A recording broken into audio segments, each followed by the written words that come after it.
All right. What we're going to see now is also a 30-second excerpt from a work called Printed Circuit, which Dan made in 2018. This is a work that you created on an annual visit to Paris when you were seeing your family. And here as well, Dan is juxtaposing two items, or in his case, more locations that seem to belong in very separate spheres. One, you can see him dining with his father in a bistro in Paris, and then he very rapidly transfers to footage of the local observatory. I'm not sure that we're going to be able to see the extent of everything, but Dan will discuss it shortly. Wait.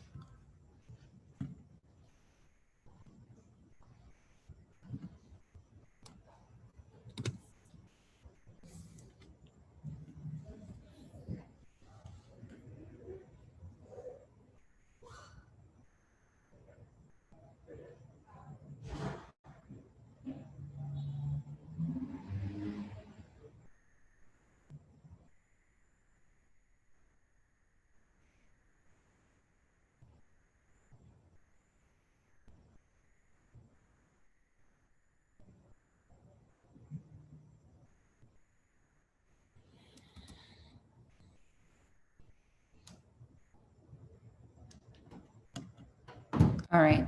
So Dan, maybe you would like to share with us very briefly what was the idea behind this work and how here you kind of juxtapose and put together very separate elements. Sure. Printed Circuit is a 11-minute video of my that is the result of my annual visit to my father in Paris. I meet him once a year, and usually it happens in a brasserie in Paris. And what I told myself for this work is that on the first day I would meet him, and then I will give myself 3 days and use the old city as a studio to elaborate with an association method what happened after this meeting. Somehow it started with a very individual moment, me meeting with my father in this restaurant, and I wanted to take or to interpret or to try to imagine some kind of mechanisms between me and him or our relationship. And I tried to explore some imaginary mechanisms or to try to find significance and order into our relationship by arriving to this observatory site that I filmed. And somehow the work combined in the end 3 apparatuses, and one is a microscope and one is a telescope, which we will find this motif also later in the exhibition that Adina and I worked on for this artist wall. What we're going to do towards the end of the talk, or maybe later through the ArtCube Artist Studios page, is send the links to the full videos to those interested, so you can have a bit more context. And I will return once more to my little segue presentation. So they kind of you guys saw each other's works, and you understood that there was a way to communicate, or you saw these similarities and you began a work process. And in mind what you had, right, Adina, you were supposed to come here, you guys were supposed to meet, and you kind of started working long distance, which seems very natural to all of us in the days of the coronavirus, but is a very strange way to work together. And you're one of the first images that you focused on was this photograph that Dan created in 2019. As you can see, a photograph of a scarred or destroyed floor, and the most dominant feature here are the terrazzo tiles that we can see right here in the back, which is also called in Hebrew soumsoum floor or sesame floor because of its features. And you guys kind of started having a discussion about them, and you shared this fascination, and that's kind of how you began the process. Now, I think that if we think about the floor as a site of exploration, I don't know that it's a very intriguing way to begin the work process. When I was having conversations with you, or when I was talking to you guys towards this talk today, I mentioned that I think that what we know in art history, the floor is usually used as the surface that you work on. If we think about painting, then we think about Jackson Pollock or maybe Dubuffet before him working on the floor and using it as the surface. But you guys kind of focused on the floor as an object in and of itself that's worth exploring. And the only kind of other association that I have in mind that was reminiscent to me of what you guys were trying to carry out here is a work that I love a lot and I think is very relevant to the process that you guys did. So we decided to show it to you guys here. Maybe some of you are already familiar with it. Gordon Matta Clark is the man who created what we can see here, and he was an American artist who worked on a series. He was also an architect, much like Adina over here, but his whole practice kind of moved towards what he called on architecture. And what he did was go into the Bronx neighborhood of New York, and he went into dilapidated buildings or buildings that were about to be destroyed. And he cut out squares of the floor and took them, presented them in a gallery, and also did a photographic series of it. What we see here is a work titled Bronx Floor or Floor Hole. And I wanted us to have this as kind of a reference because the question that I have for you guys is what kind of relationship you formed during the work process or even previously with the floor as inspiration, as source material. Is it for you, like for Matta Clark, an object that is destroyed and that you're only observing? Is it part of the artistic process? So Dan, maybe you would like to begin and Adina can expand. Sure.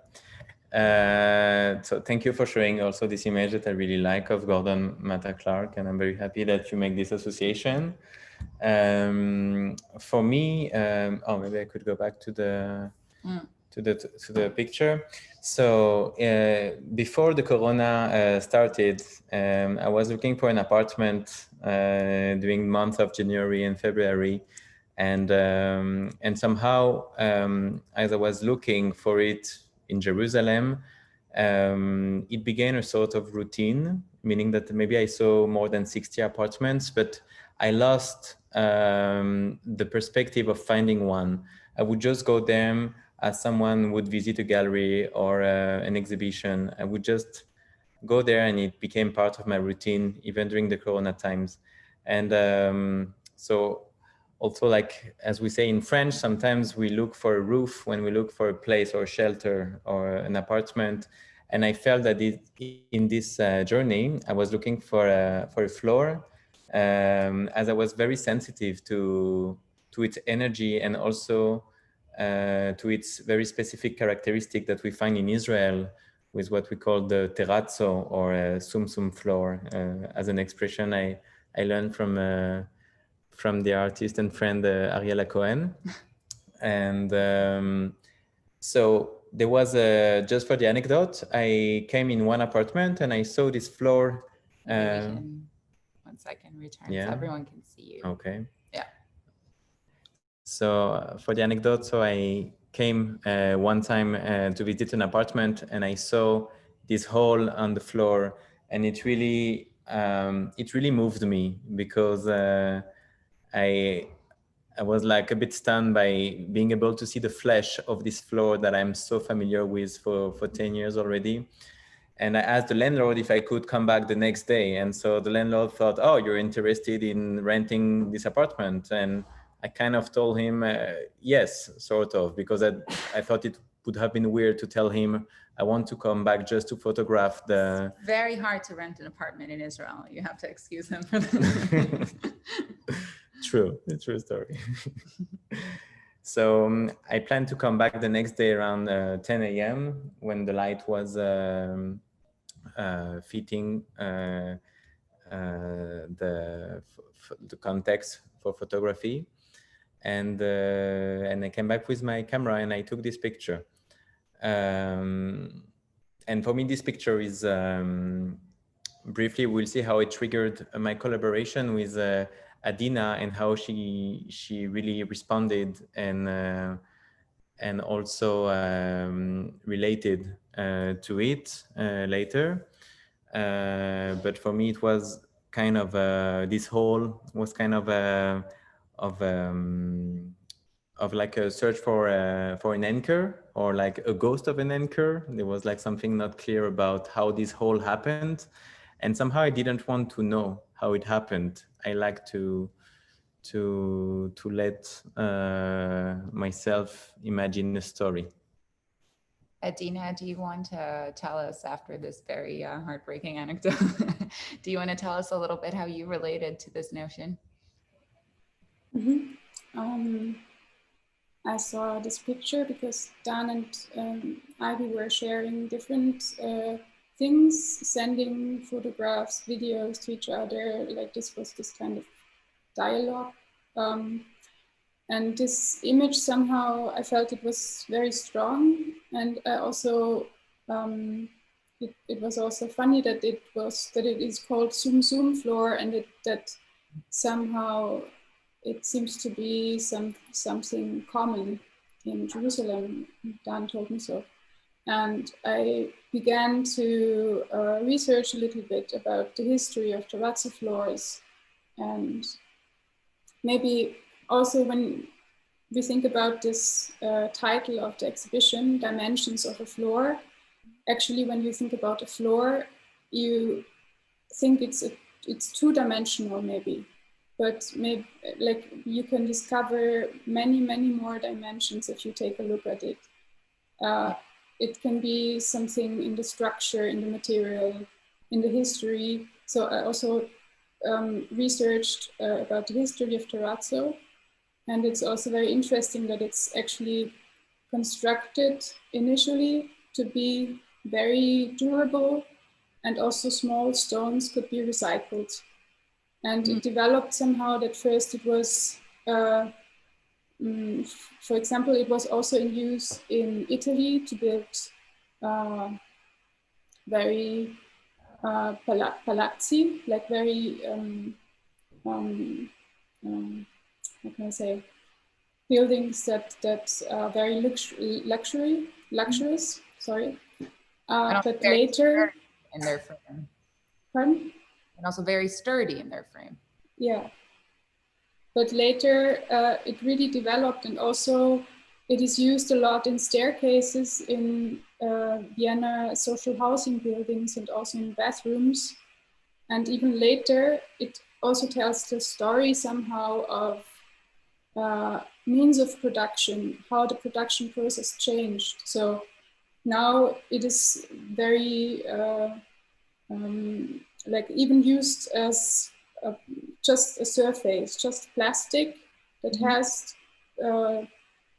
like the optic of terrazzo, but is very soft and not durable anymore, and it's not recycled, but it's like it became something totally different. It triggered a lot of things. Also thinking about floors and about all the different dimensions. I think about both of your explanations, we can see something really interesting, which we're going to explore in a little bit, and that's your very different approaches to the work process. Dan was really expanding on this very personal anecdote, or kind of like a very personal and physical experience, and you kind of elaborated to us how you do this really beautiful and well thought out research that kind of draws on the psychological and social and historical contexts. And then you guys brought both of these approaches together, and you didn't solely focus on the floor. You were looking at the floor, and now suspense for everyone as I open this again. There we go.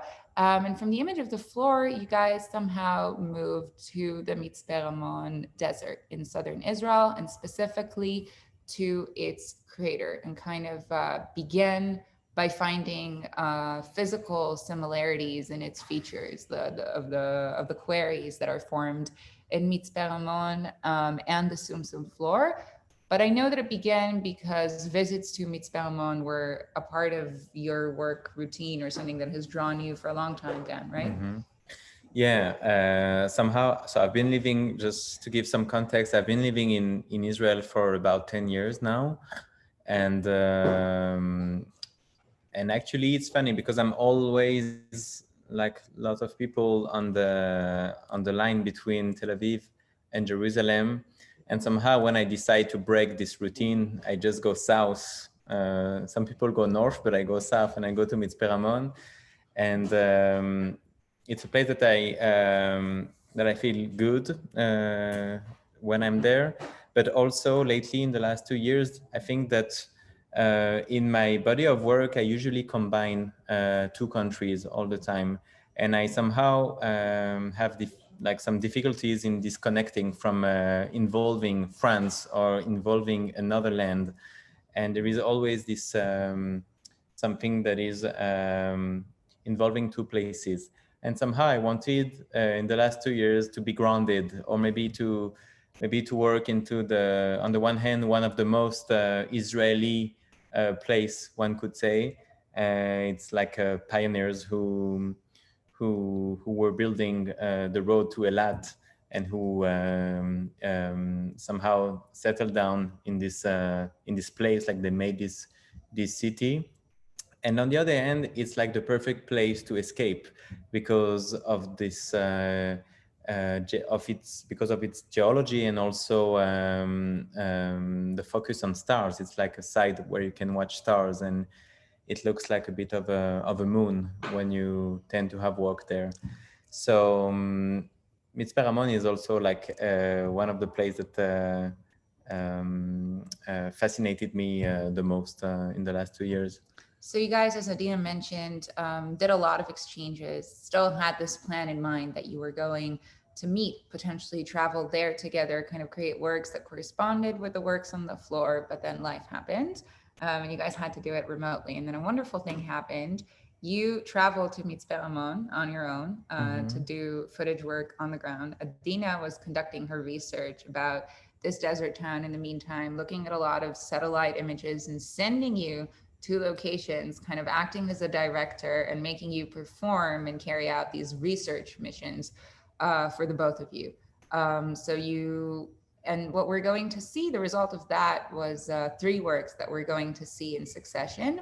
One is a digital collage in which we can kind of see the ongoing text and audio conversations that Dan and Adina had as they were traveling in the desert, Dan on foot and Adina through the cloud, so to speak. So we're going to watch that, a snippet of that, which is a work that they made together. And then we're going to see 2 separate works in progress that were inspired by this experience. So, a second.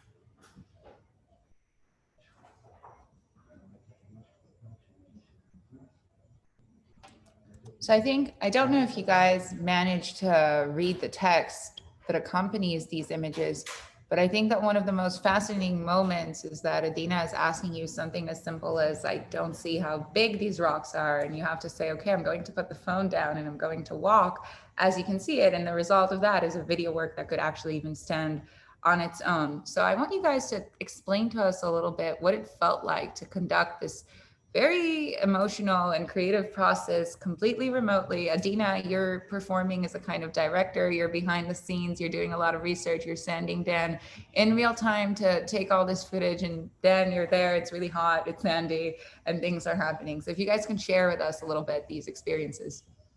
Maybe Adina, would you like to start?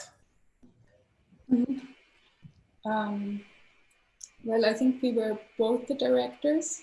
Not only me, but I thought about some tasks and first did some research, and maybe also for people who don't know Mitzpe Ramon and Machtesh Ramon, that's the huge crater. The place in the video shows not the crater, like the huge crater, but a quarry that is next to the crater.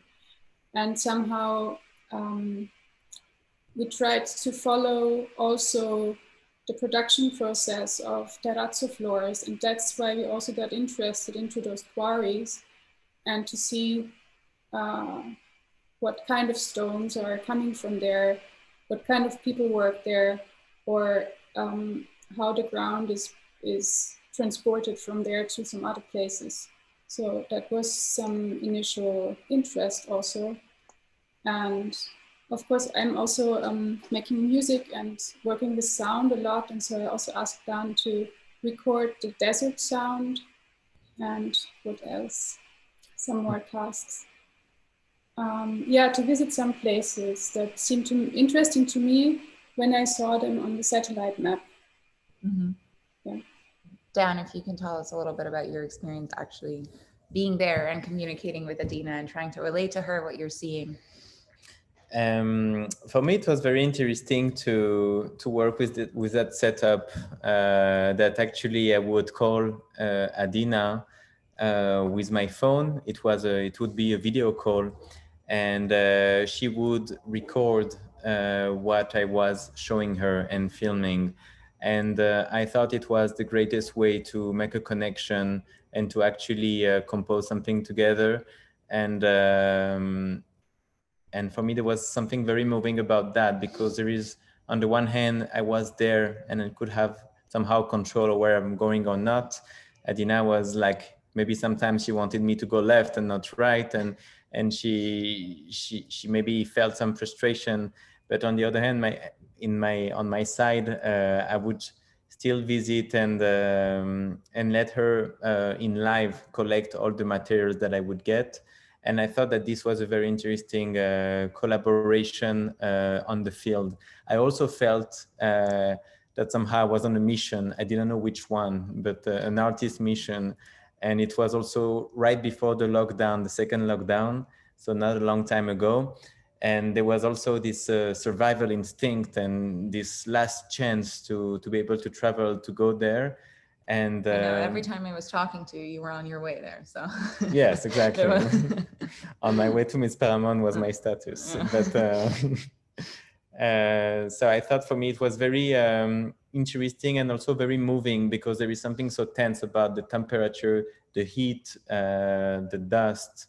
And also when you, like me, or like most of people that I know, like living inside a big city like Jerusalem or Tel Aviv, there is also this emotional moment when you go and face a crater at 6 a.m. or walk in quarries. There is also this very intense emotional, I would say, relief or way out. That's a beautiful way to put it. And now I want to show everyone the works that you separately are working on, which are works in progress and might be, this is maybe a good time to say that they are going to also be exhibited later on, right, in November? Yes, in the Vienna Art Week as part of a master students program that Adina is part of. They will also make a group exhibition part of the Vienna Art Week on November 13th. So Adina has made a work that she calls Crater, and it's a video work in which she's conducting this research about the Mitzpe environment, but she's also relating it to space, to the story of Israeli astronaut Ramon. And we're not going to be able to see all of it. We're just going to see a small extract from it. And then Adina will tell us a little bit more of what she has in mind as she's working on it.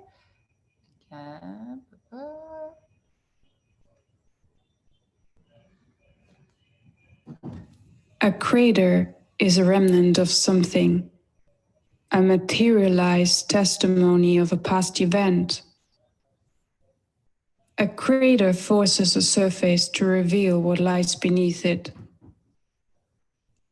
The underlying, the invisible comes to light. Underneath the ground, something unexpected can appear. A surface that seems robust can crumble can become dust.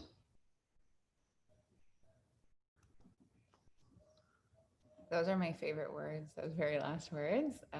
And Adina, I want you to tell us a little bit also about the part that viewers couldn't see, but I think is really interesting, that kind of connection that you made with the moon and with the mission that eventually failed in the entire story of the Israeli astronaut Ramon, who died in the Columbia shuttle disaster in 2003 and was kind of like a very iconic Israeli symbol. And I find it fascinating because, again, it highlights your very different approach to the work, because this, at the end of the day, both the crater, Mitzpe Ramon, and this Israeli icon are all objects or people that are very remote and far away from you where you are in Austria. These are not necessarily icons or symbols that are in your immediate environment.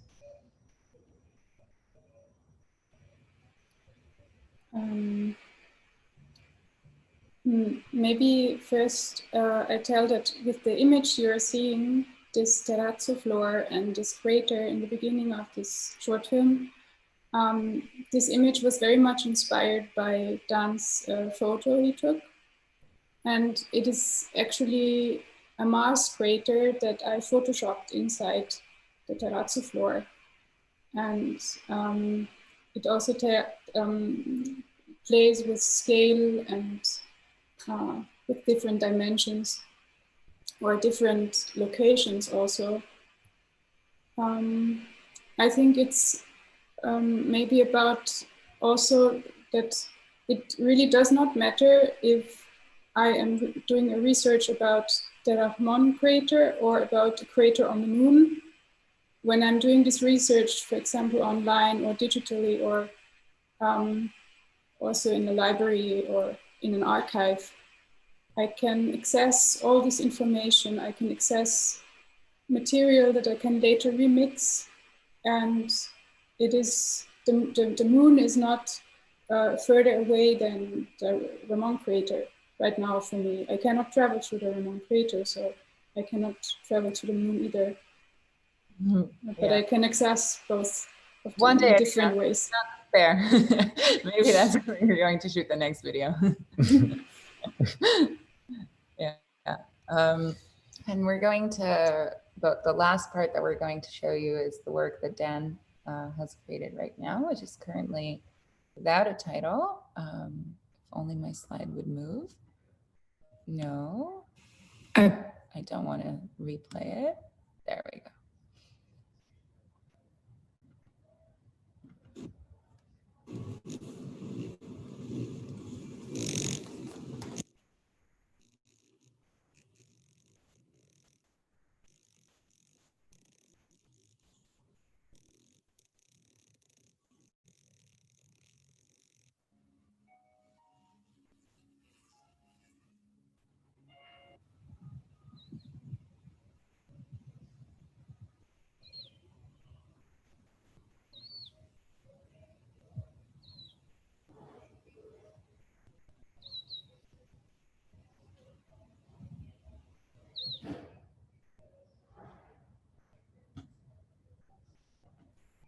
Yes. So Dan, tell us what we're seeing here. So what we're seeing here is extract that I filmed with my iPhone.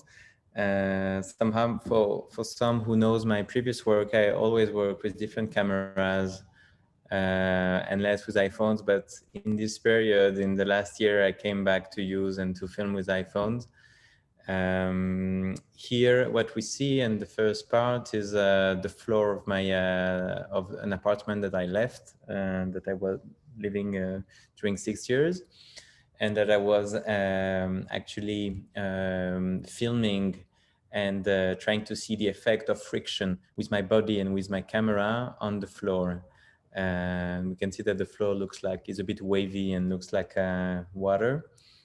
And the second extract that we see is that photo that I took, that we saw, and that is exhibited in the exhibition as a print, and also me in the quarries in Mitzpe Ramon. There is something that interests me between the physical and the optical, something that I can only see, visualize, or dive in through zoom effect, or through some shotetut, wandering on the photo itself, and also something that I can actually physically touch, or I could feel that my body through scale is much smaller, like the shot we see in the queries. So this is also two different scales that I want to explore, and maybe to give more perspective of what interests me is somehow how apartment can be a home, or how a country can be a home. And there is this, as I've been living in this country for 10 years and I still don't have the citizenship, I feel that there is also an attempt to find an anchor in both scales that are really related somehow. Thank you for sharing this with us. I'm going to give everyone time because we've shown you a lot, like a little peek into what you can see here, and we hope that you'll be able to physically visit soon. And for those of you who are abroad, we will also send the links to some of the video works. There are any questions from the crowd? Anything that anyone wants to ask us, ask Dan and Adina? Going once, going twice. If not, then I will ask a question that I discussed with you guys briefly that I would love for you to elaborate on. It was my very personal reading of these works, especially because I got to see a longer portion of Adina's work in which he really kind of juxtaposes that story of Ilan Ramon, inspired, by the way, by a long dialogue with you, because you've been dealing with these materials for a long time. And you were telling us the story about the floor that you kind of became obsessed with and felt that you had to photograph because it was reminiscent to you of a floor of an apartment that you had lived in and really had to move out of in the midst of a lockdown. And it's like this very intense personal change and grief. And after I thought of all these thoughts and topics that you guys shared with me, I kind of had this moment where I reread these works. And they seem to me kind of like a story. I don't know if grief is too strong of a word, but it's a story about your very different exploration of places that we forget, places that we leave, places that we have to leave behind. And I was wondering if that's something that you guys relate to, if it's a sentiment that you have at all in hindsight when you look at the works that you created in this very unique process of being in two separate countries. Adina, would you like to start? Or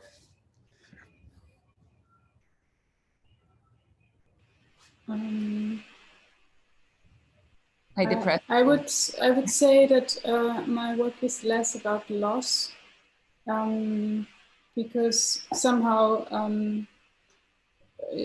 this topic of loss, or of also remembering and also losing things, things that you don't remember, it is always there. And for example, even if you stay at a place, this place is always changing, but also if you move, it is also changing. And also one interesting thing, for example, on this space shuttle on Columbia, Ilan Ramon made an experiment, the Israeli Mediterranean dust experiment. It is about the dust from, for example, the Sahara. I don't know if also from the Negev, that is being transported in some, I don't know, some special winds to the Amazon and help somehow the plants and the rainforest to grow with some kind of phosphate. And I was thinking about, like, the ground is being transported to another place. And so it is always in movement. Also, also, I wanted to say something else, but I forgot it. Maybe we'll let you have a moment to revisit that, and then share with us your take on this interpretation. You can also yell at me and tell me I'm wrong. About loss? Yeah, or remembrance of spaces. Yeah, it's very interesting because on the one hand, there is a loss, but also there is a feeling that you gain something through catharsis somehow. It's like the fact I could witness even this visual on my own brings me something. But in terms of matters, yeah, something was gone or something got dusty. You can see how the flesh of this matter that we're not used to see, how it can be reduced to dust. And in our dialogue with Adina also, she was also talking about this, how the dust also can travel through air and even cross the ocean. But there is also, maybe if I could make a connection with grieving, I would say that there is maybe the grief of matter that is again optical and physical, and bringing some sort of emotional or intellectual reaction to me. By the way, I would like to note that someone kindly sent a link in the chat right now for a virtual tour of the exhibition. So you guys can copy that and then have the full experience on your own after our talk. And Dvir in the crowd wants to ask us a question. Dvir, unmute yourself and talk to us. Yeah, hi everyone. Sorry, I wanted to ask, obviously you can't know what would be the outcome. Would Adina be able to travel to Israel and to do everything that you planned? But I do want to hear what were your plans? If she would come, what were your plans of doing here in Israel?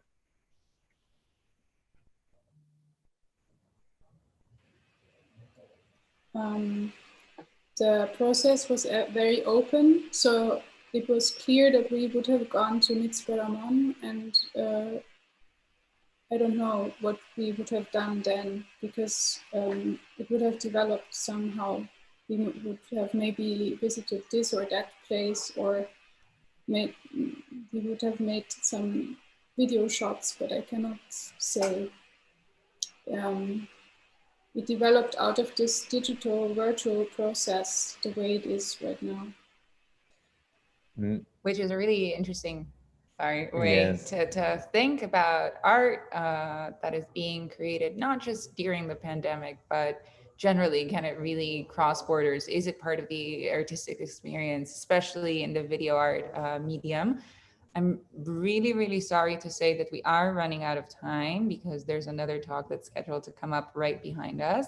But Dan, if there was one last thing that you wanted to say before we say goodbye and thank everyone kindly. I wanted to say, no, maybe just one thing about the process that we've been through with Adina, and how for me it was so fascinating, is the fact that this is the starting points that I love the most. It's like when you start a conversation and you don't know where you're going to go, and that somehow with all the events that feel very historical, there was like the awareness of how historical this period was, and still creating sometimes with knowing or without knowing, was quite fascinating with such a distance. And I think to be able to elaborate a creative process through visuals somehow justifies the medium itself. And it was also a reflexive experience for me as a video artist and a photographer. And I was very, very happy that with our both different practices, we could work together and have this experience. It's more of an experience. You certainly synthesize it into something really interesting. I do urge everyone to check out the link and see everything else. Dan and Adina, thank you so much for having this talk with us tonight and for giving us a little bit of insight into your work process. We hope to be able to see you guys in person. Adina, come visit us in Israel. And thank you to everyone who came to listen tonight. Thank you, Joy. Also, thank you so much for diving into our work and being so interested. Really, thank you. And thank you for everyone who were there tonight. Very happy to see also all of you and familiar faces from all over the world. Thank you, Adina, Dan, and Joy. Just to make sure, don't go anywhere yet. We're starting our second part of the opening together with Lieke. Hi, Lieke. And Mayan here. our well, I forgot the word. What's a curator of the residency program of the Artscube Artist Studios here in Jerusalem. So what I'm gonna do, I'm gonna share screen with our virtual tour of Lieke's exhibition. And physically, we're going downstairs. Dan and Joy were sitting upstairs where the exhibition is. And also the link I sent to you guys, you can go on the link and explore yourself in the virtual tour, the exhibition itself. So now we're going downstairs to the lobby of the Artscube Artist Studios. Just a minute. And here we are at the Vitrine exhibition. Everyone sees okay? Yeah? So Lieke, you are more than welcome to talk with us about your exhibition here at the Artscube Artist Studios. Yes, hi everyone. Thanks for joining this online opening. And also thanks already for everyone that helped me realizing this. And great to share this opening with you, Dan and Adina. Very nice presentation. But instead of looking at floors and rocks and landscapes, we're gonna dig under at the moment. Since my project is more about archaeological finds and ancient artifacts. You can see a little bit of the presentation there on the screen. I will say maybe before I start a few words about myself to understand where I'm coming from. Like I'm originally from the Netherlands. Visual artist, artistic researcher, and I also write about art, and that's usually results in interdisciplinary and multidisciplinary works. I write essays, my videos, and what you see here are collages, but I sometimes do... Heureusement que les assiettes sont lavées, hein? Les petites assiettes, c'est les mêmes qu'on a besoin de, comme à midi. Oui. I think there is an unmuted. You can mute yourself. That would be great at this point. Thank you. Great, thanks. So yeah, this little exhibition in the Vitrine, it's an outcome of the artist residency that I did in Artcube that I started this summer. It's roughly about the display of looted artifacts in museums.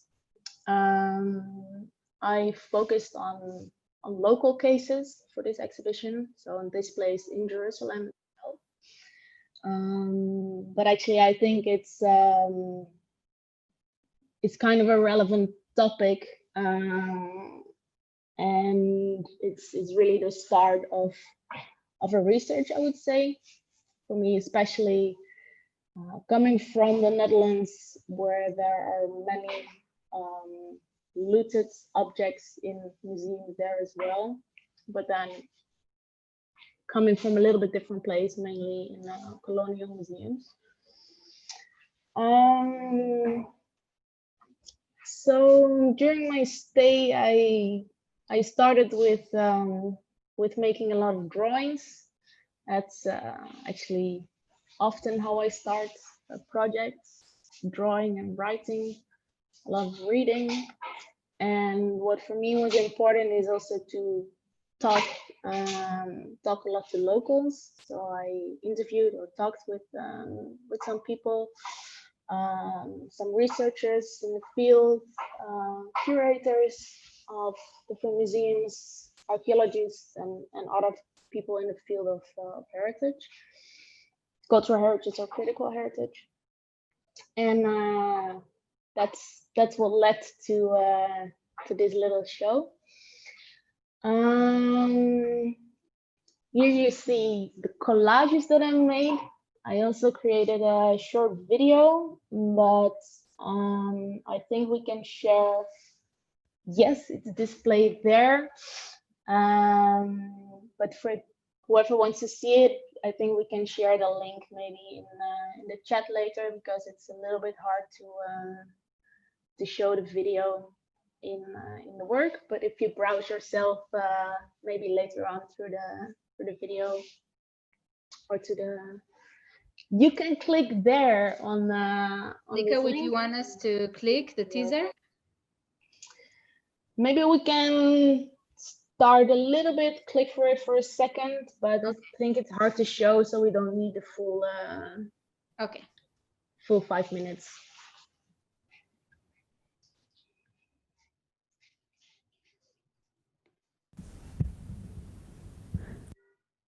I've always been fascinated by ants, a little afraid for the red ones that will bite me in my butt, but intriguing nonetheless.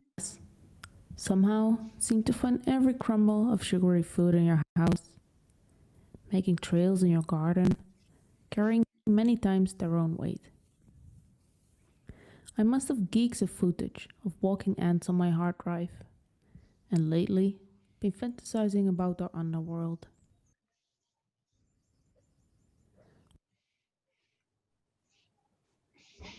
okay. All right, thanks for sharing. So yeah, whoever wants to see the full video, feel free to watch it later. And a little bit like what led me into this research, I always find it hard to say what was really the point of looking into basically archaeology, since I think I've always in a way been interested in it by going to archaeological or historical museums as a child actually already. But I think it mainly started about 5 years ago, and that was with the actually the destructions of by ISIS and Daesh of cultural heritage, like Palmyra. Can you? Okay, never mind. And like Palmyra, Hatra, and Mosul. And of course, what I'm doing now is quite different. It's not anymore about the destruction, but about the display in museums. And how that led to it was mainly about responses of people that I heard after these disruptions of ISIS that were along the lines of like luckily some artifacts are still safe in museums in the West, and that was really how I started thinking about it. You know, what is safe and how did they end up there? Now during my stay I worked on different cases, and two in particular: Finds Gone Astray exhibition in the Bible Lands Museum in Jerusalem, and as well the display of the Moshe Dayan collection in the Israel Museum. Alina, if you want, you can share your website. Lieke, if you want, you can share your website. Yes, let me see. I will share this with you. Is it working, the screen sharing? Yeah. Perfect. So what I said before, one of the case studies basically was Finds Gone Astray exhibition in the Bible Lands Museum, and that is what this work that you see now is based on. You can also see it in the Vitrine, in the virtual exhibition. Now what made me think, what I found interesting about this exhibition is that all the objects on display were confiscated from antiquity looters in the West Bank. The objects were confiscated by the Israeli Archaeology Department of the Civil Administration and the Israeli department that is enforcing antiquity law in Judea and Samaria mainly, or West Bank area C.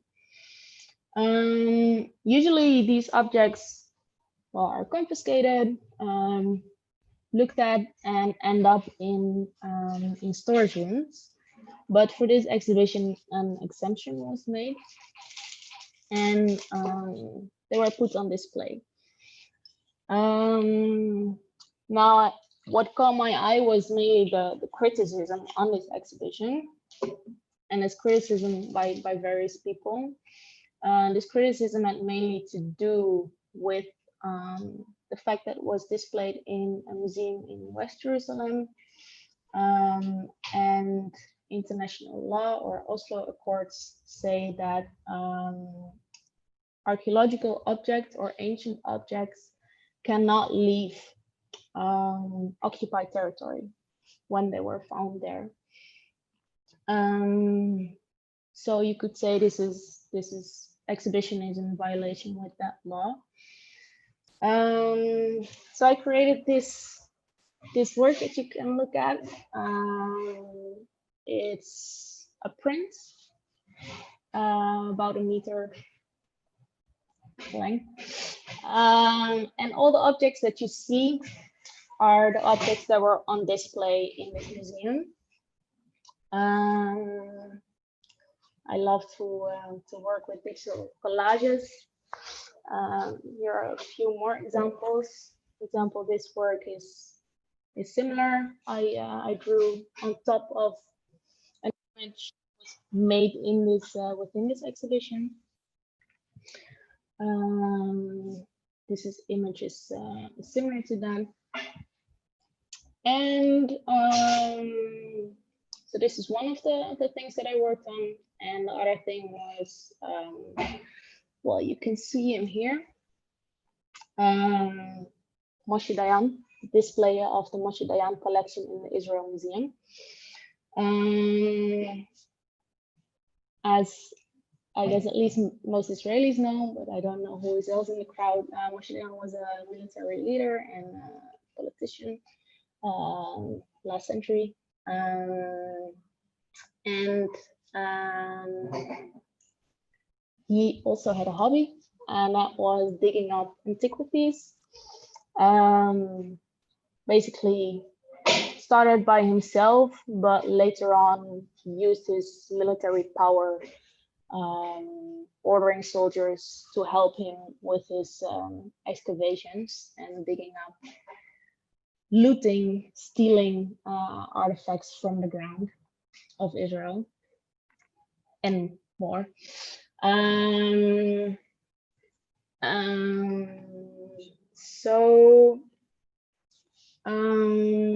Now what happened, these objects of this collection, of his Moshe Dayan's personal collection, were bought by the Israel Museum in the 80s after the death of Dayan. And they're still on display. You can see a few of these objects when you go, when the Israel Museum is open, you can see them. Well, some people were mad about this, like why was, and especially by the fact that the collection was bought. It cost $1 million back then. And a lot of people say, well, but all these objects were stolen. You know, why weren't they taken by the state of Israel? And you know, why was money spent on this? Now, like for me, that's something. Okay, of course we can discuss it, but well, it happened in the past. But what I think is interesting is the display of these artifacts right now, because I've been to the museum, but you cannot really see the history or the story of these objects. if you don't know the background, you know, the objects are within the collection. So it's basically one of the questions I'm asking myself. Should the story be made visible when you walk into the museum? And should it be told? And the larger question within my whole project is, what should be done with stolen objects on display in museums? I definitely don't have a clear answer for that. As I said, I'm still working on it. These are a few of the drawings that I made. It's the start of a research that I hope I can expand, and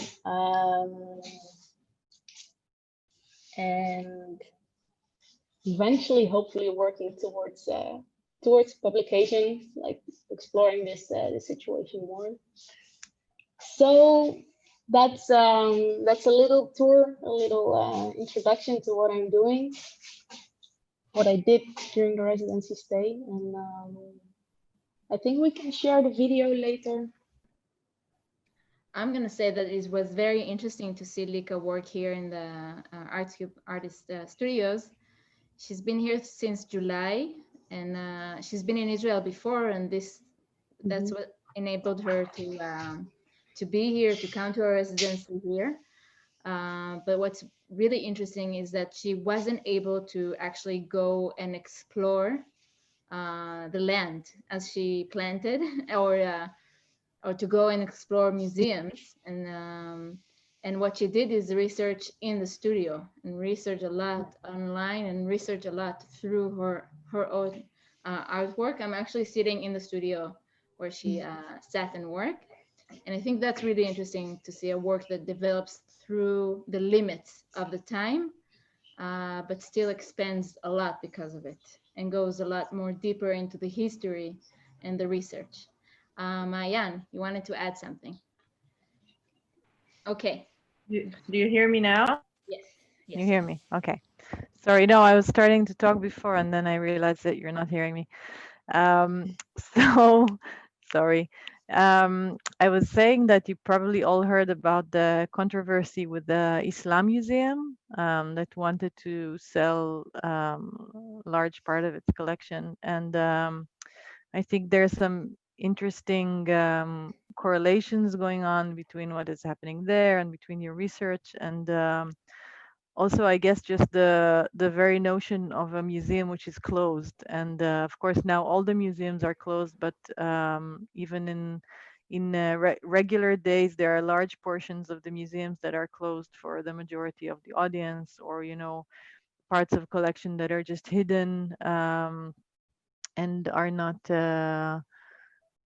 shown to the public. But also, it's kind of like an intuitive question / comment, but I wanted to ask you also, because you're coming from Europe, and of course in Europe there's a big legacy of colonialism, but also of post-colonialism, and of museums that try to respond to that issue by maybe putting texts that are more like related to the origin of the objects, or engaging testimonies of people that these objects were taken from them.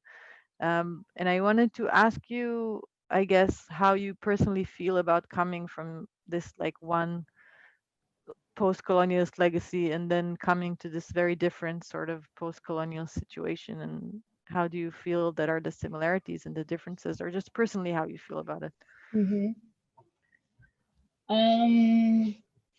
Yeah, for me, it's indeed in a way related.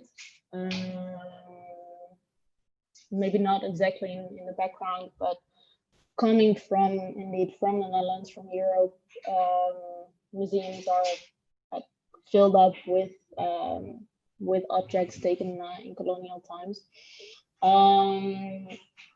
And you see more and more that the repatriation requests are actually, something is done with it, that objects are either being sent to the country of origin, or there is discussion about this.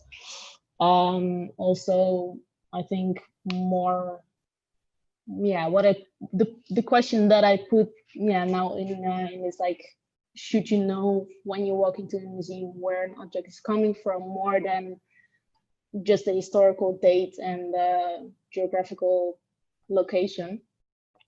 And I think that is something in both cases that I feel that it's very relevant to look into and to put more attention to. Now, I think in the case of objects that were taken in colonial times, often it's really clear that they were stolen, where they're from, what should be done with it. In the cases that I looked to in Jerusalem, the Jerusalem museums, it might become more political than this. Because, well, if you look into the Dayan collection, most of the objects are from Israeli land. So what do you do with that? And objects in the Bible Lands Museum that were on display, for example, from Syria, what do you do with the basically non-existing political relations between Israel and Syria? But a very interesting matter to think about, and think about what should be done with it and how it should be dealt with these objects. But answers I cannot I cannot give. Lieke, thank you so much. Thank you. Thanks everyone. It really is the tip of the ice of your work. Definitely. And we're so happy that we get the chance for you to stay with us and be part of us.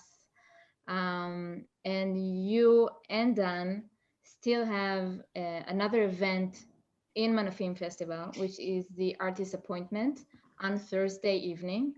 I invite everyone to join us, join Dan's appointment and join Lieke's appointment, to go deep into their work, to explore their work, to talk about it, to really experience it. So you're welcome to Manafim's website. Over there you have all the information about those artist appointments, especially Dan's and Lieke's. We really invite you to come and join us. And I want to thank again Dan and Adina and Joy and Mayan, of course, for being part of this opening of those exhibitions. And we really hope for better days to come, where you could come for a real opening, physical opening here in the Arts Cube Artist Studios. And we hope also that you join to us tonight for the opening event of Manafim Festival. So thank you everyone for joining us, and have a great evening. Thank you. Bye.